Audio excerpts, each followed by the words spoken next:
911. What's your emergency? Hello, somebody there?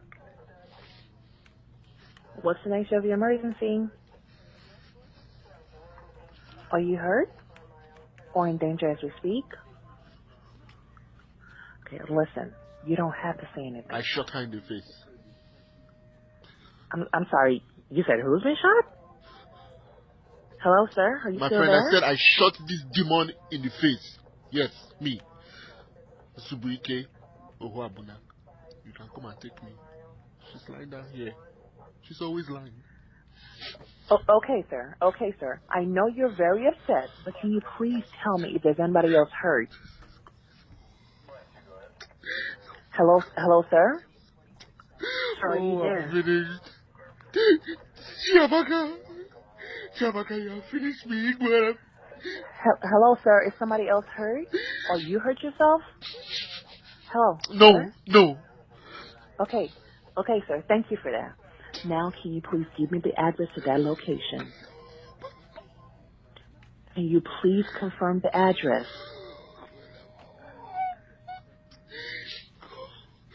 Sir? I have nothing to say to you. Chukuna Zubike. So this is how it ends for you.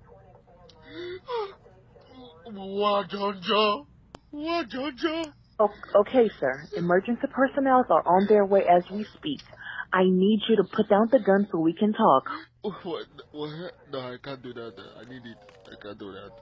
I understand that, sir, but for right now and for the safety of the... I will shoot myself before your people near me. Eh? You think I'm playing? Eh? Sir, I know. I don't want you to do that. Telling me that my mother cannot come and live with me. You cannot come and live with us in Dallas. Eh? Who the hell are you? Eh? You're enough, so you are gonna be. Eh? Sir, are you there? Are you there? So you can build house in your father's village. You can build house in your father's village. Eh? Okay, but I cannot send you and money. Eh? Me? As you became, I should come and answer asking you for permission to spend my money. Okay. Eh? I'm also Kibu. Marine spirit Kibu. That's what you are. Please. You're a bitch. You're a bitch. Eh? You kicked me out of my own house. Sir, please calm down. Sir, please calm down. You want to be the man of the house, Abi? Impossible. I'm gonna question. Hello, sir. Are you there? Can you please speak to me? Sir, are there any children in the house? Sir, I would really like for you to...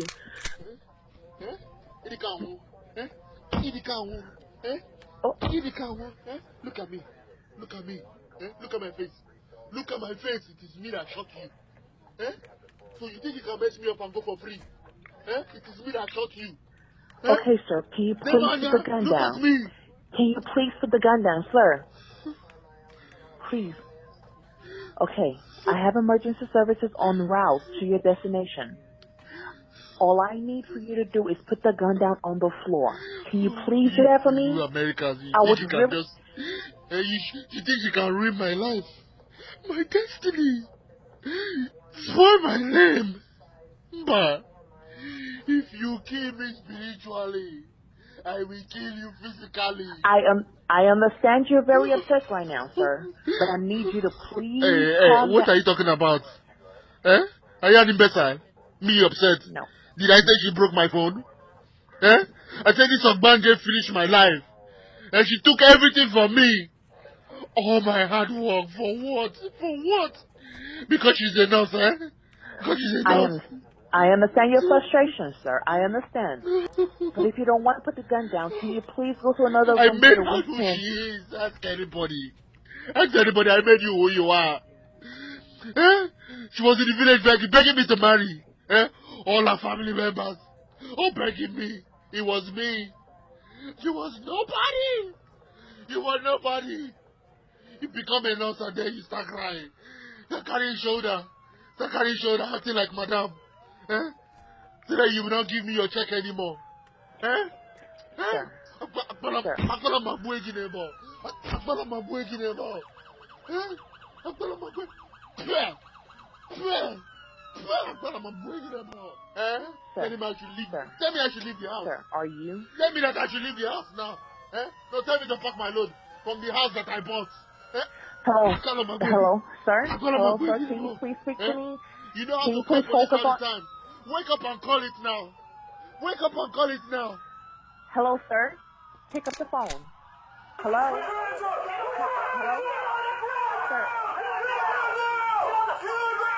Go in the corner. Put your hands behind your back.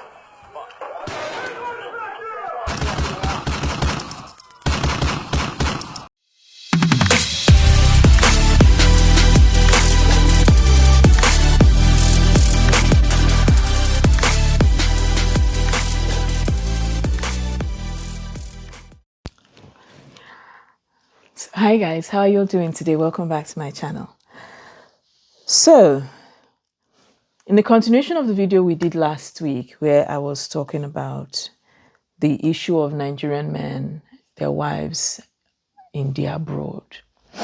So, if you listened, as you heard from this video, I think I've said it was transcribed, so you know, and you hear the man say things like, I brought you from Nigeria. I paid for you to go to nursing school.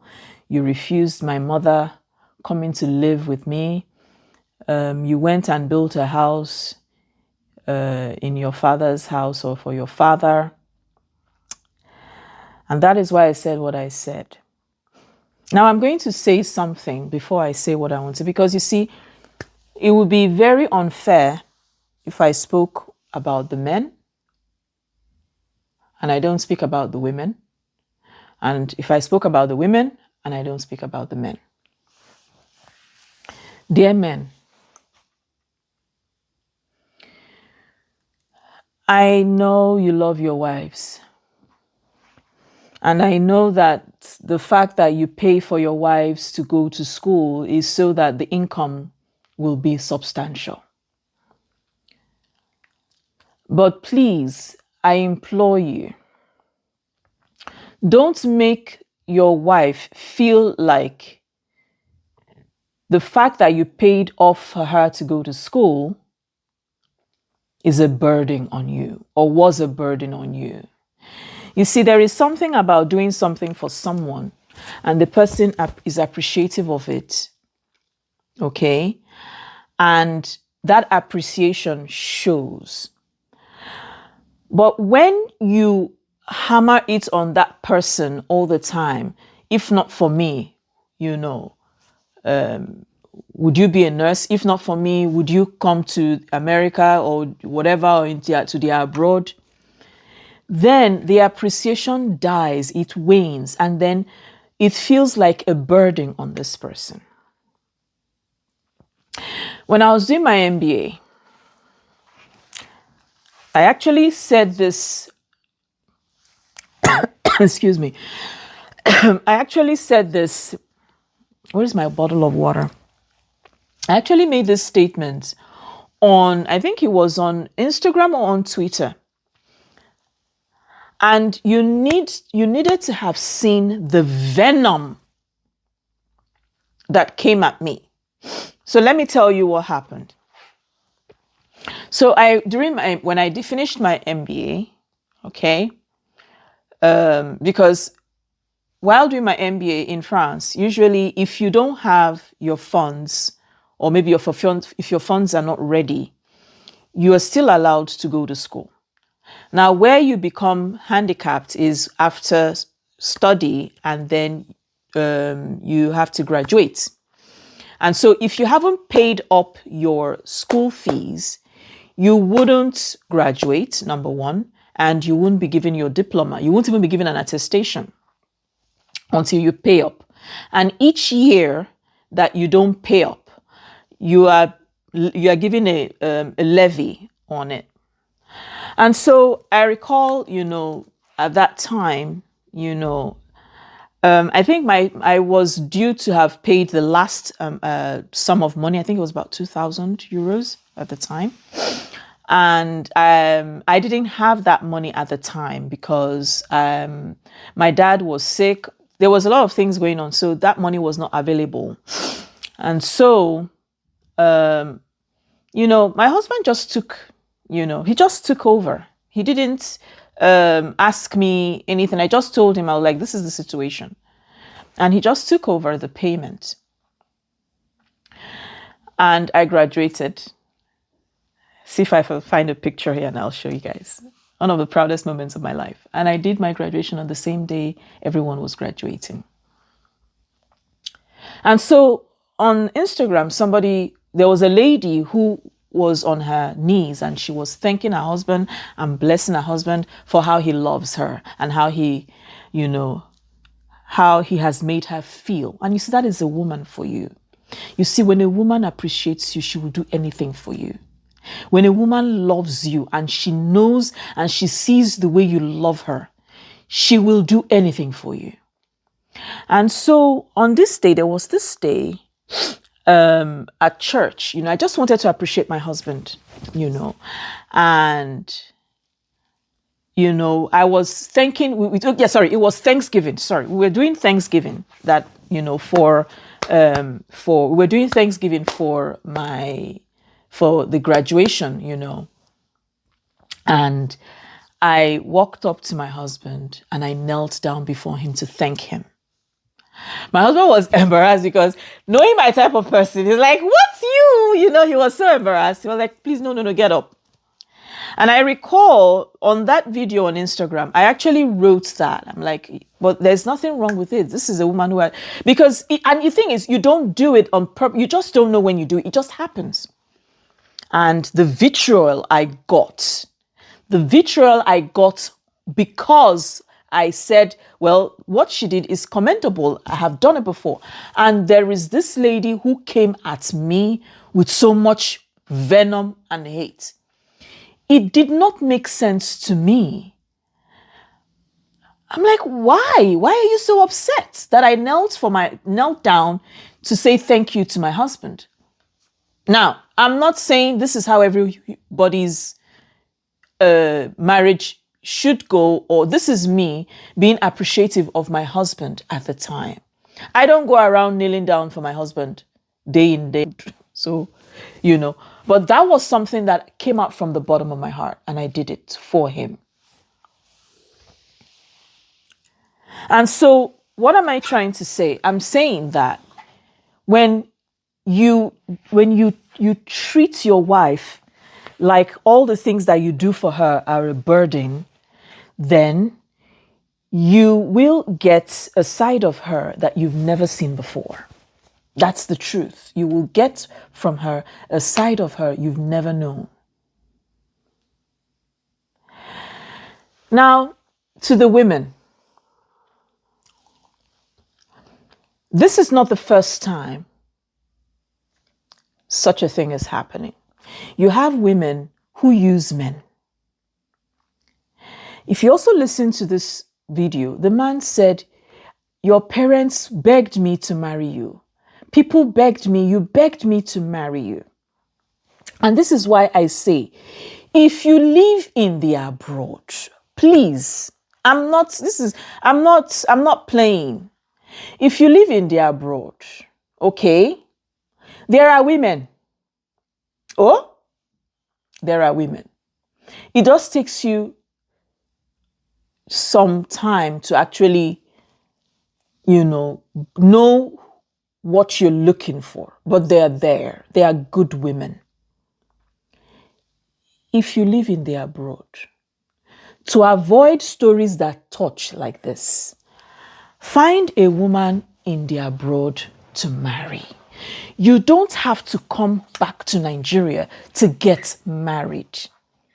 You see, one of the things that I realize is that most men, when they are going out with abroad women, they try to make the abroad women feel like losers.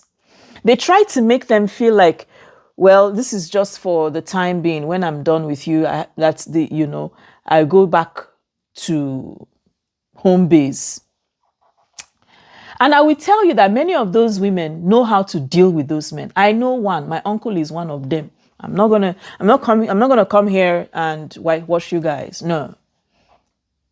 He was dealing with, and you think the bad thing about it is that both with the wife he got in because he lives in Belgium. So both with the wife he got in Belgium and the one that he got from Nigeria, he could not marry any one of them. He has a big problem. He's my uncle. And so what am I trying to say? You find out that a lot of men try to make these women feel like they're nothing. I know of one who was bragging. No joke. He was bragging. And he was dating this lady. He was bragging. That's when he with his friends, he will brag. That don't worry, when he finishes, he will go to Nigeria and marry. He didn't know when the woman stayed there and gave him 4 children. Today they are married. And again, she happened to be Caucasian. Do you think women are stupid? Do you think these women are stupid or silly that they don't know that you're playing with them? Europe, I think Europe has the remedy because most of them will just stay there, burn the first one, burn the second one. As long as everything is going good, they'll stay there, burn the first, and you will not know because it happened to even my uncle. Yes. They burn the first one, burn the second one, burn the third one. Before you know what's happening, everywhere you are handcuffed. And you know that in Igbo land, whoever you are, as long as you are a true one Igbo, you cannot be having children with a woman and not marry her. Because when my grandfather, may his soul rest in peace, came over to visit, he looked him in the eyes and said, you better start wifing her up. I don't understand the hell you are doing. Better start wifing her. He thought it was a joke. All of them. Then I went to visit. I now saw that it was a competition. All of them. And these were all Igbo men who have forgotten that the longer they stay in this abroad, that they are aging. All of them looking at themselves and thinking that they are still young men and philandering and saying, no, that is what many of them say. But you are not using them for anything.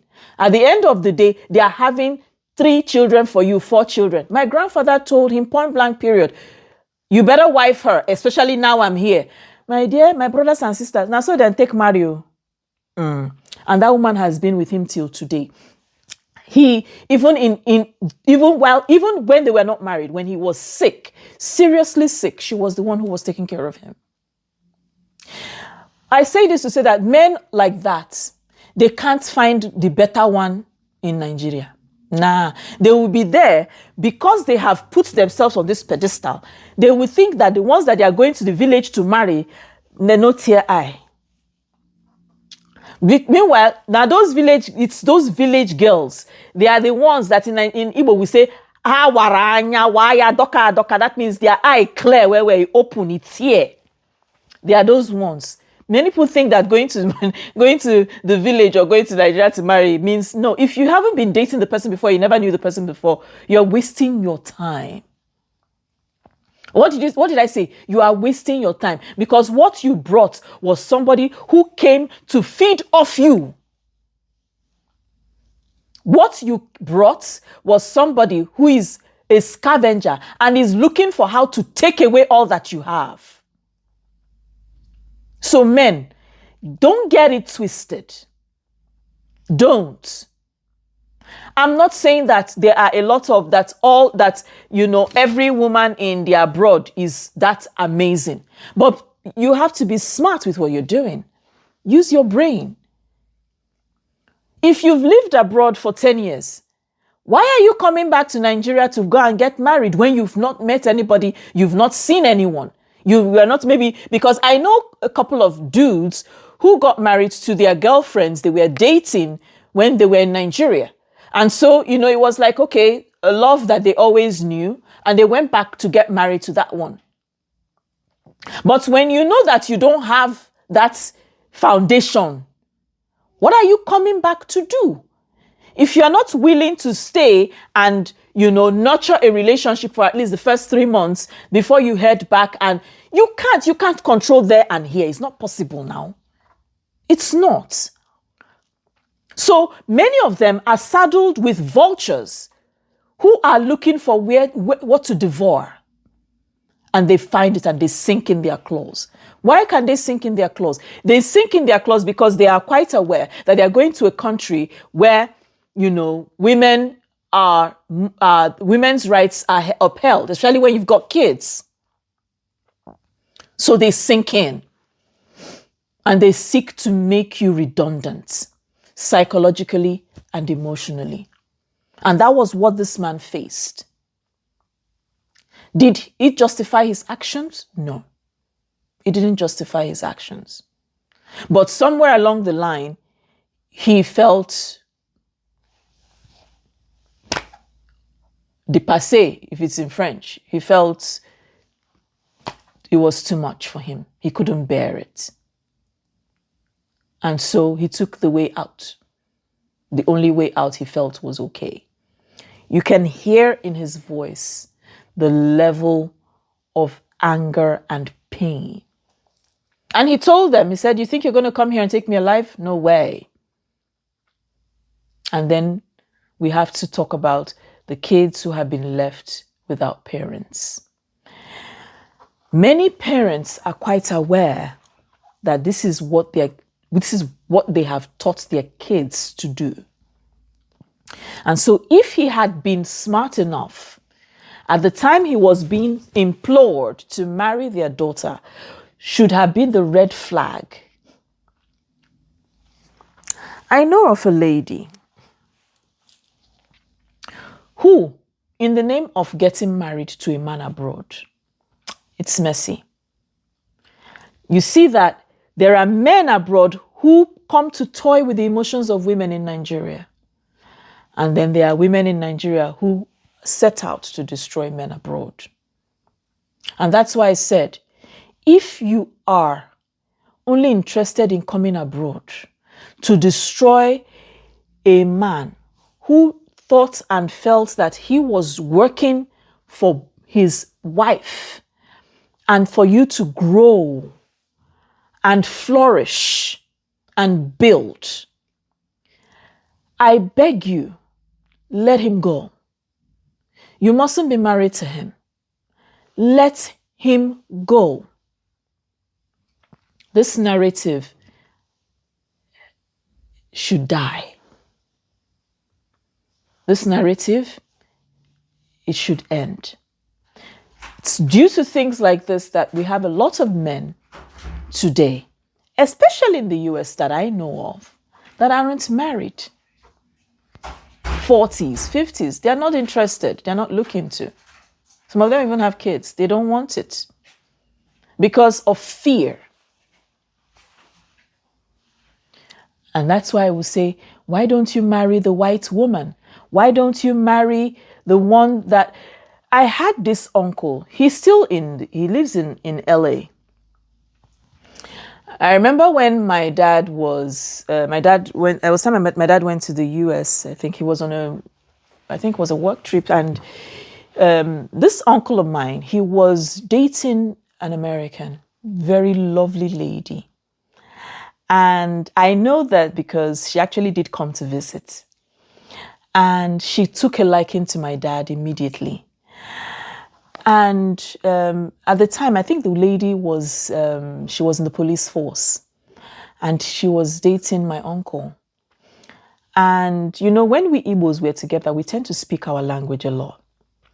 And when we speak our language, we're not saying anything about it. We're just speaking we're just talking, It could be a lot of things with family. It could be, but we don't. And we really, when it's, but it was obvious that this girl was very comfortable with my uncle. She had grown to know a lot of our people who live in the US.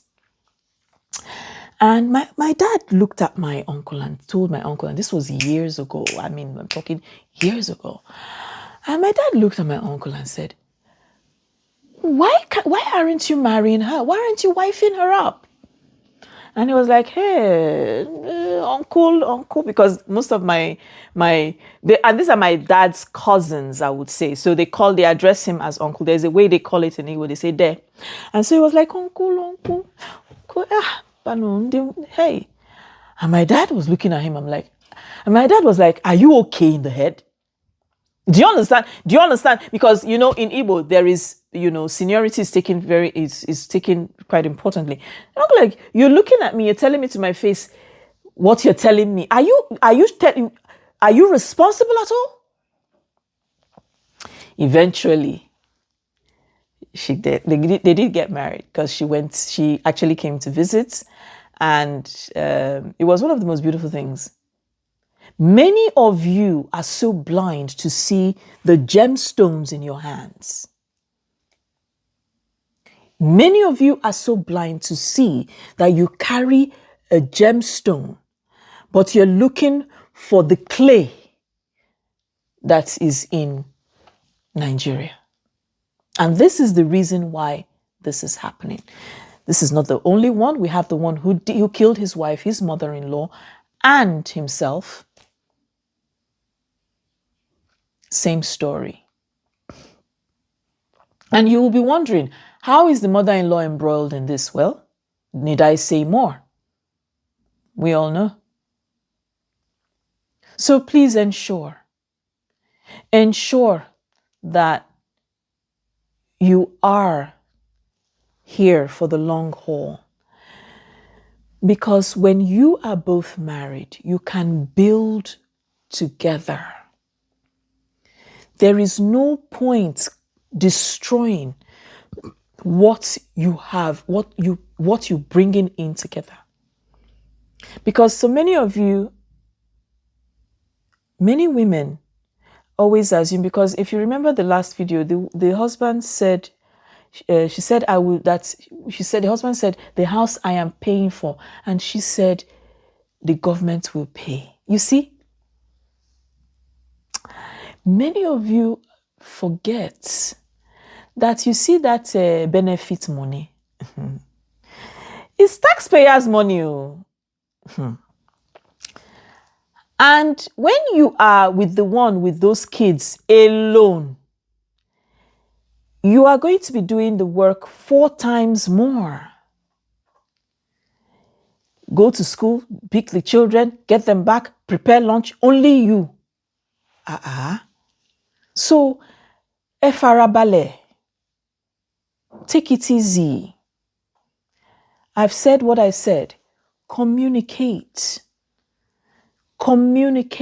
Pick out the time to communicate. If he's not listening, find someone who can talk to him and he will listen. Because if it's not working, life abroad is not Nigeria. And on this note, guys, this is where this video ends. Do not fail to like, share, comment, and subscribe. And I'll see you in my next video. Have a wonderful, wonderful day.